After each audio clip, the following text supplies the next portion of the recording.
Hoy nos metemos de lleno en la historia de un hombre que se enfrentó a toda su ciudad armado únicamente con preguntas. Vamos a analizar el juicio que no solo selló el destino de Sócrates, sino que le dio forma a toda la filosofía occidental. Es una pregunta fuerte, ¿no? Pero es exactamente la decisión que tuvo que tomar un filósofo hace más de 2000 años. Su elección nos obliga a pensar en el valor que le damos a nuestras propias convicciones. Bien, empecemos por el principio. Para entender todo esto hay que aclarar algo súper importante sobre el nombre de la obra de Platón que cuenta esta historia, la Apología de Sócrates. El nombre puede confundir un poco. Ojo, aquí está la clave. La palabra griega apología significa defensa. Sócrates no está ahí para pedir perdón, para nada. Está ahí para defender toda su vida, su método y lo que él consideraba su misión filosófica. A ver, pongámonos en situación. Esto es una corte en la antigua Atenas. Aquí no había abogados como hoy, cada quien tenía que defenderse a sí mismo. Y Sócrates se enfrenta a un jurado enorme, 501 vecinos y conocidos. En una ciudad que estaba política y socialmente muy tensa, hablar en público era, literal, jugarse la vida. Y estos son los cargos. A primera vista suenan medio abstractos, ¿verdad?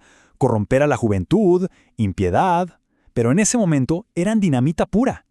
Atenas venía de una derrota terrible en la guerra y de una dictadura brutal. Había mucha paranoia. Así que acusarlo de esto no era un simple debate, era decir que era un peligro público, una amenaza para la democracia. Entonces, ¿cómo se defiende Sócrates de algo tan grave? Pues lo increíble es que no se pone a negar que es una figura disruptiva. Al contrario, basa toda su defensa en lo que él cree que es una misión divina. Todo empieza con una historia casi de película. Un amigo suyo va al famoso oráculo de Delfos y pregunta si hay alguien más sabio que Sócrates. La respuesta del oráculo, no lo hay. Sócrates, que estaba convencido de que no sabía nada, se queda de una pieza y decide que tiene que demostrar que el oráculo está equivocado. Y así empieza su viaje, a interrogar a todo el mundo, solo para darse cuenta de que todos los que se creen sabios en realidad no lo son. Y aquí llegamos al corazón de su defensa, a esta frase monumental. Su sabiduría no está en tener todas las respuestas, es algo mucho más profundo. Es ser consciente, plenamente consciente, de su propia ignorancia. A diferencia de los demás, él no finge saber lo que no sabe, y esa honestidad, paradójicamente, es lo que lo hace el más sabio. Él mismo usó esta metáfora que es genial. Se veía a sí mismo como un tábano. Sí, ese insecto molesto, enviado por los dioses para despertar a Atenas, que era como un caballo grande y noble, pero lento, perezoso. Su trabajo era picarlo, molestarlo, para que se examinara a sí mismo y a sus valores. Pero, a pesar de este discurso, que es una obra maestra de la lógica y que ha fascinado a gente por siglos, el jurado no se convenció. Ese día simplemente no fue suficiente. Pero miren esto, la votación fue increíblemente apretada. Lo declararon culpable por una diferencia de solo 6 votos. Pensemos un segundo en eso, 6 personas. Esto quiere decir que casi la mitad del jurado creyó que era inocente, o por lo menos tenía serias dudas. Entonces, la pregunta del millón. ¿Por qué lo condenaron si estuvo tan cerca?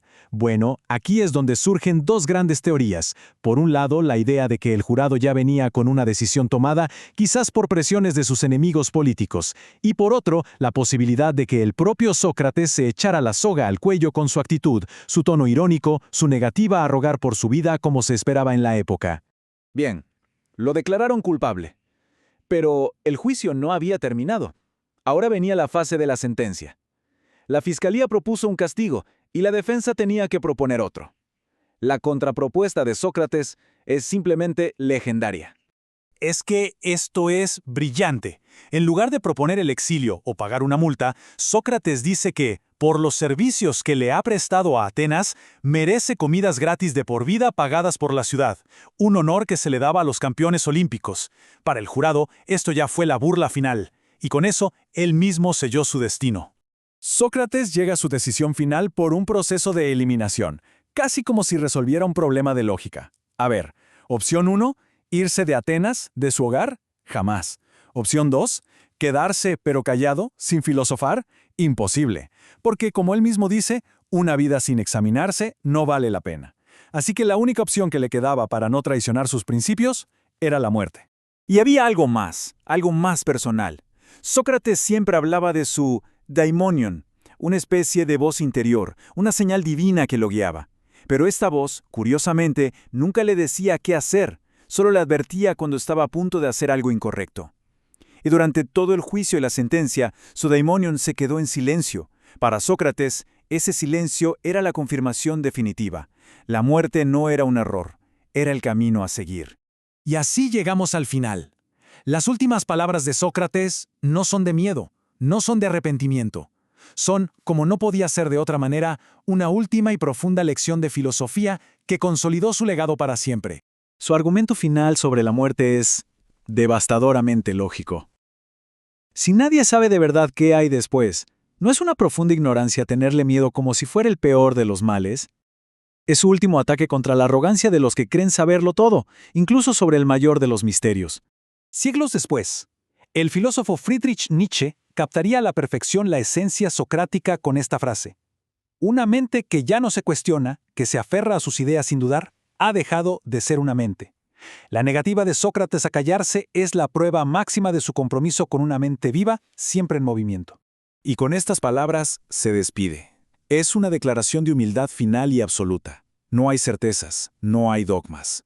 Solo el reconocimiento de lo poco que sabemos los seres humanos frente a los grandes misterios de la existencia. Al final, el juicio de Sócrates no trata realmente sobre su muerte, sino sobre cómo vivió. Nos obliga a mirar hacia adentro y a hacernos la misma pregunta que guió toda su vida. Y su respuesta no fue una teoría, fue su ejemplo. Una vida de cuestionamiento, de integridad, sin importar el costo. Una vida que, precisamente por no temerle a la muerte, valió la pena ser vivida.